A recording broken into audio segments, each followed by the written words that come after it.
মাইন্ডল স্কুলের ঘটনা এই যে বিলাল ভাই বলতেছে, আর যারা যারা উপকারে আসতে চান, রক্ত দিতে চান, তো বিভিন্ন ধরনের উপকার করতে চান, তো বিলাল ভাইয়ের কথাগুলা মনোযোগ দিয়া শুনুন আপনারা। সুযোগ নেই, বিকজ এখানে এত পরিমাণ মানুষ আসতেছে যে এই জায়গার চিকিৎসা অব্যাহত যেন ঠিকঠাক থাকে, কোনো বিঘ্ন না ঘটে, সেই জিনিসটাই ক্লিয়ার করা হচ্ছে। আর আমরা আরেকটা জিনিস বলে দিই, শুধুমাত্র যারা ব্লাড দিচ্ছে অথবা তাদের পরিবারের যারা আছে তাদের ভিতর থেকে এখানে এসে রিসিভ করতেছে, ইমার্জেন্সি জায়গা আছে। আর এখানে দেখতে পাচ্ছি যে গেটের পাশেই অনেক সাংবাদিক, অনেক টিভি চ্যানেল এখানে অপেক্ষা করতেছে আপডেট আপনাদের জানানোর জন্য। এবং একই সাথে এখানে একটা হেল্প সেন্টার আছে, জরুরি সহায়তা কেন্দ্র।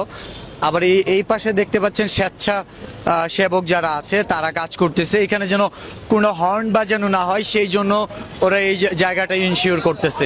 এই পর্যন্ত অ্যাকচুয়ালি আপডেট। ওদের স্টুডেন্টদের মধ্যেও কিছু স্বেচ্ছাসেবী দেখা যাচ্ছে মাইলস্টোন স্কুলের। আমি এখন পর্যন্ত আমার কাছে এই আপডেটটুকু আছে।